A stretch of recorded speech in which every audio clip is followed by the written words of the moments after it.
Now we will discuss about lines of electric field, विद्युत क्षेत्र रेखाएं या विद्युत बल रेखाएं, ठीक है, या इसी को हम इलेक्ट्रिक फील्ड ऑफ लाइन्स भी कह देते हैं कई बार, ठीक है, या लाइन्स ऑफ इलेक्ट्रिक फील्ड भी कह देते हैं, जो भी आप समझने का प्रयास करें।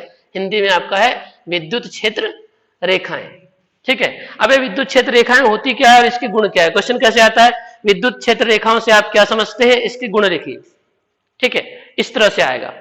तो अब आपको समझना है कि आखिर पहले इसकी परिभाषा, हमको विद्युत क्षेत्र रेखा कहते किसको है, और फिर इसके गुण होते हैं। तो 10 गुण मैं आप लोगों को बताने वाला हूं, है ना। तो कोई भी कम से कम 5 गुण आप लोगों को मालूम होने चाहिए। तो स्टार्ट करते हैं, विद्युत क्षेत्र रेखाएं। अब समझिए कि ये आपके पास में एक विद्युत क्षेत्र है, ठीक है, वो नहीं है विद्युत क्षेत्र। और इस विद्युत क्षेत्र में सीधी सी बात है, विद्युत क्षेत्र किसी न किसी आवेश का ही होगा। विद्युत क्षेत्र किसका होगा? किसी न किसी आवेश का ही होगा। ये बात बिल्कुल क्लियर है, यस और नो? विद्युत क्षेत्र किसका होता है? किसी आवेश के चारों ओर का वह क्षेत्र जहां उसका प्रभाव रहता है, विद्युत क्षेत्र कहलाता है, ठीक है। और उसी को हम तो किसी न किसी आवेश का ही होगा विद्युत क्षेत्र, ठीक है। याद रखिए, अब हमने विद्युत क्षेत्र भी पढ़ लिया है और विद्युत क्षेत्र की तीव्रता भी पढ़ लिया है, दोनों चीजें पढ़ ली है। लेकिन कहीं पर अगर विद्युत क्षेत्र की तीव्रता के स्थान पर विद्युत क्षेत्र लिख देता है तो उसका मतलब वही है, विद्युत क्षेत्र या विद्युत क्षेत्र की तीव्रता, उन दोनों का मतलब अब एक ही मानकर चलेंगे। हालांकि परिभाषा उन दोनों की अलग अलग है, लेकिन अगर कहीं पर ऐसा आता है कि सर यहां पर तो विद्युत क्षेत्र होना चाहिए और विद्युत क्षेत्र की तीव्रता लिखा हुआ है, तो एक ही बात है। या कहीं पर विद्युत क्षेत्र की तीव्रता है लिखा हुआ, इसका मतलब वो विद्युत क्षेत्र ही है। तो वो दोनों को आप एक ही मानकर चलेंगे अभी, ठीक है। अब ये विद्युत क्षेत्र है, किसी न किसी आवेश का होगा, ठीक है। अब मान के चलो कि ये किसी न किसी आवेश का है, तो यहां पर ये वो आवेश है जिसका विद्युत क्षेत्र है। और इस विद्युत क्षेत्र में कौन है? इस विद्युत क्षेत्र में यहां पर एकांक धनावेश है, Q0 = +1, एकांक धनावेश है, ठीक है। अब ये एकांक धनावेश को क्या करेगा, ये विद्युत क्षेत्र क्या करेगा? या तो उसको आकर्षित करेगा या उसको क्या करेगा? प्रतिकर्षित करेगा, जिस पर हमने कल भी चर्चा कर चुके हैं। या तो आकर्षित करेगा या प्रतिकर्षित करेगा, ठीक है। एक मिनट, या तो आकर्षित करेगा या प्रतिकर्षित करेगा। अब भाई आकर्षित या प्रतिकर्षित करेगा तो सीधी सी बात है, वो आकर्षण या प्रतिकर्षण बल जो है जब उस पर लगेगा तो क्या करेगा? वो गति करेगा, सीधी सी बात है। या तो आकर्षित होगा तो उस आवेश की ओर गति करेगा, और प्रतिकर्षित होगा तो क्या होगा? उस आवेश से दूर जाएगा। दोनों ही स्थितियों में क्या करेगा? वो गति तो करेगा। तो सीधी सी बात है, वो जिन जिन मार्ग पर गति कर हो सकता है बिल्कुल सीधा सीधा इसकी ओर आकर्षित हो जाए, या हो सकता है वो इस मार्ग से उसकी ओर आकर्षित हो जाए, या हो सकता है कि वो इस तरह से उसकी ओर क्या हो जाए? आकर्षित हो जाए। तो जिस जिस मार्ग से क्या करता है? वो गति करता है। जब उस पर बल लगता है तो बल के कारण या तो आकर्षित होगा या प्रतिकर्षित होगा। लेकिन आकर्षित या प्रतिकर्षित होने के बाद में सीधी सी बात है, क्या करेगा? गति करेगा। जैसे पृथ्वी क्या करती है? जब हम मान चलो ऊपर से गिर रहे हो, है ना, अब तुमको क्यों गिराएंगे, है ना, मान के चलो किसी वस्तु को हम ऊपर से गिराते हैं तो क्या होती है? पृथ्वी क्या करती है? उसको अपनी ओर खींचती है ना। अच्छा, अपनी ओर खींचती तो क्या होती है? एक सीधी रेखा में क्या करती है? गति करती है। तो जो भारी वस्तु होती है वो सीधी रेखा में गति करती है, ठीक है। लेकिन हवा के कारण हो, ये भी तो हो सकता है कि अगर हमने सूखे पत्ते को गिराया, ठीक है, या कोई पतंग गिर रही है तो पतंग तो बिल्कुल सीधी सीधी नहीं गिरती ना, वो तो इस तरह से लहरते लहरते क्या होती है? लहराते हुए गिरती है। तो उसका मार्ग अलग अलग है। यहां पर भी ये जो एकांक धनावेश है, ये एकांक धनावेश पर जब ये विद्युत क्षेत्र बल लगाएगा, यानी ये वाला आवेश क्या करेगा? बल लगाएगा, तो उस स्थिति में ये एकांक धनावेश किसी भी मार्ग को क्या कर सकता है? अनुसरण कर सकता है। हो सकता है वो इस मार्ग पर गति करे, हो सकता है ये इस मार्ग पर गति करे, हो सकता है ये इस मार्ग पर गति करे। अच्छा, ये मार्ग जो है वो काल्पनिक है। कैसा मार्ग है? काल्पनिक है, आपको दिखाई नहीं देगा, ठीक है। और निष्कोणिक भी है। कैसा है? निष्कोणिक है। कोई इस मार्ग पर कोई कोण नहीं बनने वाला है। मैंने कोई ऐसा मार्ग बनाया है क्या जहां पर कोण बनता हो? नहीं, काल्पनिक मार्ग है, निष्कोणिक मार्ग है, मतलब वहां पर कोई कोण नहीं बनने वाला। अब आते हैं परिभाषा पर, ठीक है। परिभाषा क्या बोलती है हमारे? आप देखो, विद्युत क्षेत्र रेखा किसे कहते हैं? तो हम परिभाषित करेंगे, विद्युत क्षेत्र में स्थित, क्या परिभाषित करेंगे, विद्युत क्षेत्र में स्थित स्वतंत्र एकांक धनावेश, ये स्वतंत्र है किधर भी गति करने के लिए, विद्युत क्षेत्र में स्थित स्वतंत्र एकांक धनावेश जिस निष्कोणिक काल्पनिक मार्ग पर गमन करता है उस मार्ग को ही विद्युत बल रेखाएं या विद्युत क्षेत्र रेखाएं कहते हैं। बात समझ में आ रही है? ये विद्युत क्षेत्र है, इस विद्युत क्षेत्र में ये एकांक धनावेश है, इस एकांक धनावेश पर बल लगेगा, बल लगने के बाद में वो क्या करेगा, गति करेगा। गति वो जिस मार्ग पर गति करेगा, चाहे वो इस मार्ग पर गति करे, चाहे वो इस मार्ग पर गति करे, चाहे वो इस मार्ग पर गति करे, जिस भी मार्ग पर गति करेगा उस मार्ग को ही, जिस मार्ग पर वो चलेगा उस मार्ग को ही क्या कहते हैं, हम विद्युत क्षेत्र रेखाएं कहते हैं या विद्युत बल रेखाएं कहते हैं। Is it clear? यस और नो? तो विद्युत क्षेत्र रेखाओं की जो गुण है वो मैं 10 गुण बताने वाला हूं। आप लोग, मैं एक तरफ गुण लिखते जाऊंगा और इस तरफ जो है इसकी मैं व्याख्या करते जाऊंगा कि आखिर में जो बातें बता रहा हूं वो क्या चीज है। गुण नंबर 1, पहला गुण है विद्युत बल रेखाएं या विद्युत क्षेत्र रेखाएं धनावेश से प्रारंभ होती है और ऋणावेश पर क्या होती है, समाप्त होती है। तो पहला गुण क्या हो जाएगा, ये क्षेत्र रेखाएं धनावेश से प्रारंभ होती है और ऋणावेश पर समाप्त होती है, धनावेश से प्रारंभ और ऋणावेश पर समाप्त।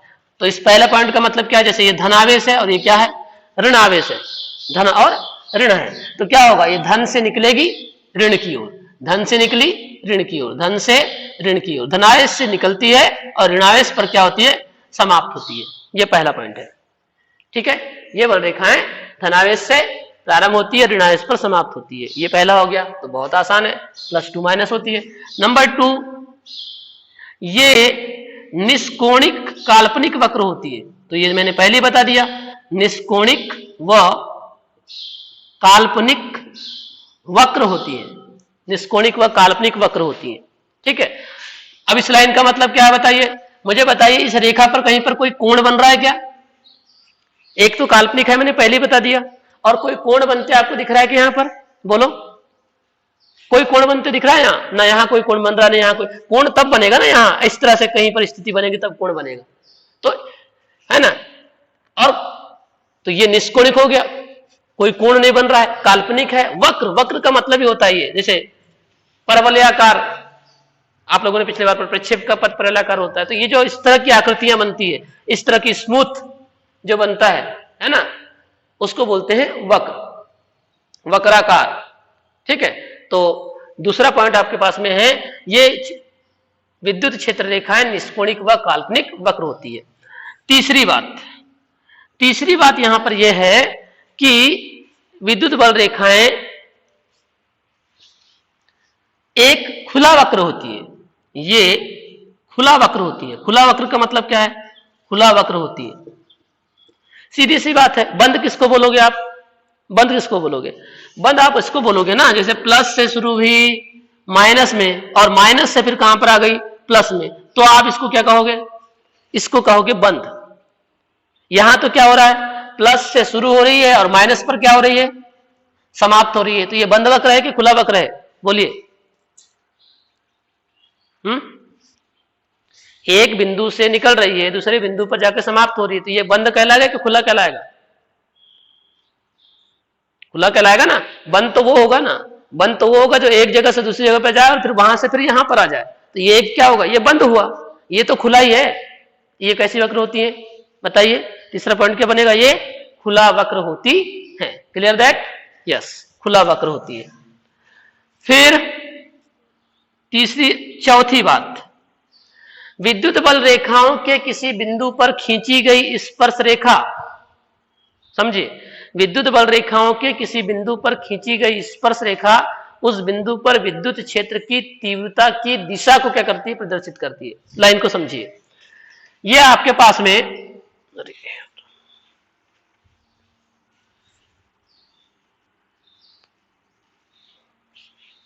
आपके पास में विद्युत बल रेखा है। अगर मान के चलो मैं इस बिंदु पर एक स्पर्श रेखा खींच दूं, याद रखिएगा, वक्राकार मार्ग के किसी भी बिंदु पर एक और केवल एक ही स्पर्श रेखा खींच सकते हैं आप, दो दो नहीं। जैसे आप लोगों ने पिछले बार पढ़ा होगा ना, 10वीं में 10th में पढ़ा होगा कि वृत्त की परिधि के किसी बिंदु पर एक और केवल एक ही स्पर्श रेखा खींची जा सकती है। तो मैंने यहां पर इस वक्राकार पथ के इस बिंदु पर एक स्पर्श रेखा खींचा, तो ये जो स्पर्श रेखा की जो दिशा होती है, ये विद्युत क्षेत्र की तीव्रता की दिशा को क्या करती है, प्रदर्शित करती है। इस बिंदु पर अगर मैं खींच दूंगा स्पर्श रेखा, तो ये इस बिंदु पर विद्युत क्षेत्र की तीव्रता को प्रदर्शित करेगी। इस बिंदु पर अगर मैं एक स्पर्श रेखा खींच दूंगा, तो ये इस बिंदु पर विद्युत क्षेत्र की तीव्रता की दिशा को क्या करेगी, प्रदर्शित करेगी। तो तीसरा पॉइंट क्या है, इन रेखाओं के किसी बिंदु पर खींची गई स्पर्श रेखा किसको प्रदर्शित करती है, विद्युत क्षेत्र की तीव्रता की दिशा को, विद्युत क्षेत्र की तीव्रता की दिशा को क्या करती है, प्रदर्शित करती है। ठीक है, क्या है लाइन का मतलब, बताओ क्या है इस लाइन का मतलब, विद्युत बल रेखाओं या विद्युत क्षेत्र रेखाओं के किसी बिंदु पर, यह बिंदु हो सकता है, यह बिंदु हो सकता है, यह बिंदु हो सकता है, किसी बिंदु पर खींची गई स्पर्श रेखा, उस बिंदु पर, जिस बिंदु पर आपने स्पर्श रेखा खींचे हो, उस बिंदु पर विद्युत क्षेत्र की तीव्रता की दिशा को प्रदर्शित करेगी। मतलब अगर आपसे किसी ने पूछा कि इस बिंदु पर विद्युत क्षेत्र की तीव्रता की दिशा क्या होगी, तो ये जो दिशा है, ये जो स्पर्श रेखा है, उस दिशा में विद्युत क्षेत्र की तीव्रता की दिशा होगी। क्लियर है सभी को, बोलो। ठीक है, ये आपके पास में चौथा पॉइंट आपको मालूम होना चाहिए, इन रेखाओं के किसी बिंदु पर या विद्युत क्षेत्र रेखाओं के किसी बिंदु पर खींची गई स्पर्श रेखा उस बिंदु पर विद्युत क्षेत्र की तीव्रता की दिशा को क्या करती है, प्रदर्शित करती है। चौथी बात, पांचवी बात यह है कि विद्युत क्षेत्र रेखाएं एक दूसरे को कभी भी प्रतिच्छेद नहीं करती, है ना। Electric lines of force never intersect to each other. विद्युत क्षेत्र रेखाएं ये एक दूसरे को कभी प्रतिच्छेद नहीं करती, ये एक दूसरे को कभी प्रतिच्छेद मतलब काटती नहीं है, प्रतिच्छेद नहीं करती है, एक दूसरे को कभी भी काटेगी नहीं। ठीक है, यानी ऐसा नहीं होगा कि ये विद्युत बल रेखा हो गई, एक विद्युत बल रेखा यहां पर इसने काट दी। बोले अब क्यों नहीं काटती, काट देगी तो क्या हो जाएगा, काट देगी तो कोई भूचाल आ जाएगा क्या, है ना, या कोई भूकंप आ जाएगा, बताओ। काट देगी तो क्या हो जाएगा, किसी ने पूछ लिया कि क्यों नहीं काटती, भाई कुछ बातों का तर्क होना चाहिए कि ये एक दूसरे को कभी प्रतिच्छेद नहीं करती, never intersect to each other, क्यों, ऐसा क्या हो जाएगा काट देगी तो देखो, अगर आपको किसी ने पूछा कि क्यों नहीं काटती है, काट देगी तो क्या हो जाएगा, तो उसका उत्तर देखिए भाई, हमने अभी अभी चौथा पॉइंट पढ़ा है। चौथा पॉइंट हमको यह बोलता है कि स्पर्श रेखा के किसी बिंदु पर जो विद्युत क्षेत्र रेखाओं की किसी बिंदु पर खींची गई स्पर्श रेखा क्या करती है, विद्युत क्षेत्र की तीव्रता की दिशा को प्रदर्शित करती है। अगर मान के चलिए इस कटान बिंदु पर इस स्पर्श रेखा के लिए, सॉरी, इस विद्युत क्षेत्र रेखा के लिए मैंने एक स्पर्श रेखा ये खींच दिया और इस विद्युत बल रेखा के लिए मैंने यहां एक स्पर्श रेखा खींच दिया, तो भाई मैंने तो स्पर्श रेखा खींच चुका हूं।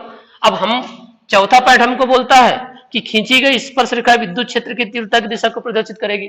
अब यहां पर इस वक्राकार या इस रेखा पर मैंने अगर स्पर्श रेखा खींचा है तो इस बिंदु P पर विद्युत क्षेत्र की तीव्रता की दिशा ये हो गई, और इसी बिंदु के लिए विद्युत क्षेत्र की तीव्रता की दिशा क्या हो गई, ये हो गई। ठीक है, अब मुझे बताइए एक ही बिंदु पर विद्युत क्षेत्र की तीव्रता की दो दो दिशाएं होगी क्या, नहीं हो सकती। क्यों, क्योंकि विद्युत बल रेखा, सॉरी, विद्युत क्षेत्र की तीव्रता कैसी राशि है, सदिश राशि है, और सदिश राशि की क्या होती है, एक निश्चित दिशा होती है। सदिश राशि की क्या होती है, एक निश्चित दिशा होती है। मुझे बताइए एक ही बिंदु पर विद्युत क्षेत्र की तीव्रता की दो दो दिशाएं कैसी हो गई, और अगर दो दो दिशाएं होगी तो फिर वो सदिश राशि कैसे रहेगी, क्या मेरी बात समझ में आ रही है? बोलो। अगर मान के चलिए दो विद्युत क्षेत्र रेखाएं, दो विद्युत बल रेखाएं एक दूसरे को काट रही हैं, तो उस कटान बिंदु पर हमको दो दो स्पर्श रेखाएं मिल रही हैं। एक इस रेखा के लिए ये वाली स्पर्श रेखा, और एक इस विद्युत क्षेत्र रेखा के लिए ये वाली स्पर्श रेखा। और अगर हमको दो स्पर्श रेखाएं मिल रही है तो दो विद्युत क्षेत्र की तीव्रताएं भी मिलेगी उस बिंदु पर। और एक ही बिंदु पर दो दो दिशाएं विद्युत क्षेत्र की तीव्रता की संभव नहीं है। क्यों? क्योंकि विद्युत क्षेत्र की तीव्रता कैसी राशि है? सदिश राशि है, और सदिश राशि की दो दो दिशाएं हो नहीं सकती। अगर दो दिशाएं होगी तो फिर वो सदिश राशि होगी ही नहीं, क्योंकि सदिश राशि के बारे में हमने पिछले साल पढ़ चुका है। ये तनी हुई डोरी के समान लंबाई के अनुदिश सिकुड़ने का प्रयास करती है। तनी हुई डोरी के समान। अभी तनी हुई डोरी का मतलब समझते हो? आप लोगों ने देखे होंगे एक नायलॉन की रस्सी आती है ना, उसको पकड़ो तो क्या हो जाती है? वो तन जाती है, और छोड़ो तो क्या हो जाती है? सिकुड़ जाती है। देखे आप लोगों ने, आपके घरों में होगी, आती ना? पशुओं को बांधने के लिए एक रस्सी आती कि नहीं? बोलो यस। अरे देखा ना, रंग बिरंगी रस्सी आती है, जिसको आप पकड़ के क्या करते हैं? खींचते हैं तो तन जाती है, और छोड़ते हैं तो थोड़ी क्या हो जाती है? सिकुड़ जाती है। देखे हो कि नहीं ऐसी रस्सी आप लोगों ने? बोलो देखे हो? सबके घरों में है, जो बाजार में मिलती है ना, सस्ती आती है। पकड़ के खींचो तो क्या हो जाती है? वो लंबी हो जाती है, छोड़ो तो क्या हो जाती है? छोटी हो जाती है। तो बस वही है, ये तनी हुई डोरी के समान लंबाई के अनुदिश सिकुड़ने का प्रयास करती है। अब इस लाइन का मतलब क्या है? इस लाइन का मतलब ये है कि ये देखो, यहां पर ये प्लस क्यू आवेश है, सॉरी धनात्मक आवेश, और यहां बना देता हूं मैं ऋणात्मक आवेश। ठीक है। अब ये देखिए, ये है लंबाई, इन दोनों के बीच की दूरी मतलब लंबाई हो गई। इस लंबाई के अनुदिश सिकुड़ने का प्रयास करती है। ये देखिए आप,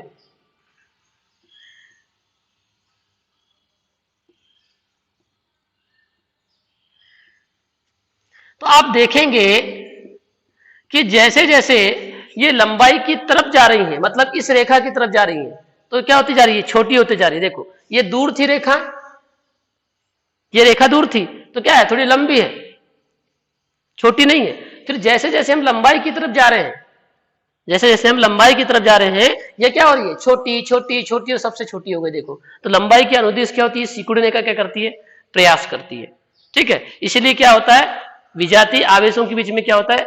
आकर्षण होता है। विजातीय आवेशों के बीच में आकर्षण का कारण यही है कि लंबाई के अनुदिश क्या होती है? विद्युत क्षेत्र रेखाएं सिकुड़ने का प्रयास करती है। ठीक है। तो ये आपके पास में जैसे जैसे आप लंबाई की तरफ जाएंगे, ये बल रेखाएं जो कि लंबी थी वो क्या होती जाएगी? छोटी होती जाएगी, मतलब सिकुड़ती जाएंगी। तो आपके पास में जो छठवां पॉइंट था, ये तनी हुई डोरी के समान लंबाई के अनुदिश सिकुड़ने का क्या करती है? प्रयास करती है। इसी कारण से विजातीय आवेश मतलब असमान आवेशों के बीच में क्या होता है? आकर्षण होता है। छठवां पॉइंट के बाद में आपके पास में आता है सातवां पॉइंट। सातवां पॉइंट ये बोलता है, ये लंबाई के लंबवत, ये का मतलब यहां पर विद्युत क्षेत्र रेखाएं, ये लंबाई के लंबवत दूर जाने का प्रयास करती है। दूर जाने का प्रयास। अब लंबाई के लंबवत दूर जाने का प्रयास का मतलब क्या हुआ? इसी डायग्राम से समझ लीजिए।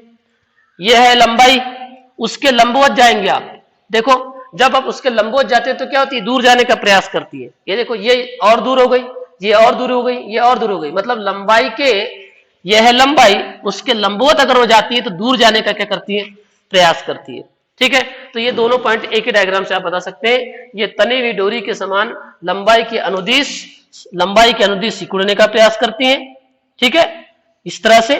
और लंबाई के लंबवत एक दूसरे से क्या होती है? दूर जाने का क्या करती है? प्रयास करती है। एक दूसरे से दूर जाएंगी, मतलब ये इससे दूर जा रही है, ये इससे दूर जा रही है, ये इससे दूर जा रही है। मतलब प्रत्येक विद्युत क्षेत्र रेखाएं लंबाई के लंबवत अगर चलेंगी तो एक दूसरे से क्या होगी? दूर जाने का प्रयास करती है। ठीक है, ये सातवां पॉइंट है। आठवां पॉइंट आपका यहां पर यह है कि जिस स्थान पर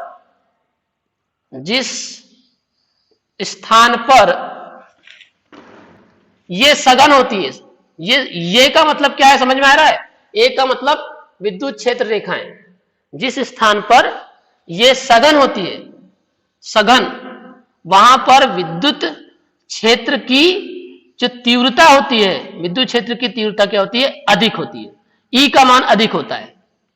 और जहां पर ये विरल होती है, विरल मतलब कम संख्या में होती है, अभी समझाता हूं, विरल होती है, वहां पर विद्युत क्षेत्र की जो तीव्रता होती है वो क्या होती है, कम होती है। आइए यहां पर देखिए, जिस स्थान पर मैंने क्या लिखा, 8वां पॉइंट, जिस स्थान पर विद्युत बल रेखाएं सघन होती है, जैसे मान चलिए यहां पर मैंने बहुत सारी विद्युत बल रेखाएं, विद्युत क्षेत्र रेखाएं बना दिया, ये देखिए, ठीक है, ये बहुत सारी विद्युत क्षेत्र रेखाएं बना दिया। तो जिस स्थान पर विद्युत क्षेत्र रेखाएं क्या होती है, सघन होती है, उनकी संख्या ज्यादा रहती है, जैसे यहां पर ज्यादा है इस एरिया में, तो यहां पर ई का मान क्या होता है, अधिक होता है, विद्युत क्षेत्र की तीव्रता का मान क्या होता है, अधिक होता है, ठीक है। और यहां देखिए, यहां पर विद्युत क्षेत्र, यहां पर कम से कम 8 विद्युत क्षेत्र रेखाएं या विद्युत बल रेखाएं हैं, यहां पर कितनी है, 4 विद्युत बल रेखाएं हैं, ठीक है। तो यहां पर विद्युत क्षेत्र की तीव्रता क्या होगी, कम होगी, मिनिमम होगी, या मैक्सिमम होगी, यहां पर मिनिमम होगी, ठीक है। तो 8वां पॉइंट, जिस स्थान पर विद्युत क्षेत्र रेखाएं सघन होती हैं, उनकी संख्या ज्यादा होती है, वहां विद्युत क्षेत्र की तीव्रता अधिक होती है, और जिस स्थान पर विद्युत क्षेत्र रेखाएं क्या होती है, कम होती है, वहां पर विद्युत क्षेत्र की तीव्रता भी क्या होती है, कम होती है, ठीक है। तो 8वें पॉइंट में किसी को कोई दिक्कत, बोलिए। जहां संख्या ज्यादा, जहां क्षेत्र रेखाओं की संख्या ज्यादा, वहां विद्युत क्षेत्र की तीव्रता अधिक, जहां क्षेत्र रेखाओं की संख्या कम, वहां पर विद्युत क्षेत्र की तीव्रता क्या होगी, कम होगी। क्लियर है सभी को, बोलो यस और नो। 9th पॉइंट है आपका, विद्युत बल रेखाएं किसी चालक की सतह से लंबवत ही निकलती है और लंबवत ही क्या होती है, समाप्त होती है। याद रखिए, किसी भी चालक की सतह से वो लंबवत निकलेगी और लंबवत ही क्या होगी, समाप्त होगी। तो ये 9वां पॉइंट आपके पास में हो जाएगा, ये किसी चालक की सतह से कैसी निकलती है, लंबवत, लंबवत निकलती है, लंबवत निकलती है, वह लंबवत ही क्या होती है, समाप्त होती है, लंबवत ही समाप्त होती है, ठीक है। अब जैसे मान चलो, इसका मतलब क्या है, जैसे ये चालक है आपके पास में, ये आपके पास में चालक है, ठीक है। अब इस चालक से अगर बल रेखा निकलेगी तो कैसे निकलेगी, लंबवत निकलेगी। तो यहां पर कोण कितना बनेगा, बताओ कितना कोण बनेगा, 90 अंश का कोण बनेगा। बात समझ में आ रही सभी के। विद्युत बल रेखाएं या विद्युत क्षेत्र रेखाएं किसी चालक की सतह से लंबवत निकलती है, या लंबवती क्या होती है, आ रही है मान के चलो, तो लंबवती क्या होगी, समाप्त होगी, ठीक, इस तरह से। क्लियर हो गई बात सभी के। 9 पॉइंट, ठीक है, सतह से लंबवत निकलेगी, लंबवत समाप्त होगी। आखिरी पॉइंट मैं आपको बताता हूं, 10वां, जिसको हम बोलेंगे विद्युत क्षेत्र रेखाएं एक समान विद्युत क्षेत्र में, एक समान विद्युत क्षेत्र में, एक समान विद्युत क्षेत्र को समरूप विद्युत क्षेत्र भी कहेंगे आगे जाके हम, समरूप विद्युत क्षेत्र, समरूप विद्युत क्षेत्र है ना। एक समान विद्युत क्षेत्र या समरूप विद्युत क्षेत्र में चुंबकीय बल रेखाएं परस्पर समांतर, सॉरी चुंबकीय नहीं, सॉरी विद्युत बल रेखाएं या विद्युत क्षेत्र रेखाएं, विद्युत क्षेत्र रेखाएं परस्पर समांतर व समदूरस्थ होती हैं, परस्पर समांतर व समदूरस्थ होती हैं। इस लाइन का मतलब क्या है, एक समान विद्युत क्षेत्र में विद्युत क्षेत्र रेखाएं परस्पर समांतर एवं समदूरस्थ होती है। इस लाइन का मतलब यहां पर यह है कि जैसे मान के चलो ये विद्युत क्षेत्र रेखाएं हैं, इसको बोलते हैं एक समान विद्युत क्षेत्र। इस एक समान विद्युत क्षेत्र या समरूप विद्युत क्षेत्र में, एक समान विद्युत क्षेत्र या समरूप विद्युत क्षेत्र में विद्युत क्षेत्र रेखाएं परस्पर समांतर, तो देखिए परस्पर समांतर है, एक दूसरे के समांतर है, और समदूरस्थ का मतलब क्या है, एक दूसरे से कैसे समान दूरी पर है। मान चलो 1 सेंटीमीटर की दूरी है इन दोनों के बीच, तो इन दोनों के बीच में भी 1 सेंटीमीटर, इन दोनों के बीच में भी 1 सेंटीमीटर, तो इसको बोलते हैं एक समान विद्युत क्षेत्र या समरूपी विद्युत क्षेत्र। बात समझ में आई? ठीक है। 10वां पॉइंट क्या है? समरूपी विद्युत क्षेत्र में विद्युत क्षेत्र रेखाएं परस्पर समांतर व समदूरस्थ होती है। क्लियर दैट सभी को?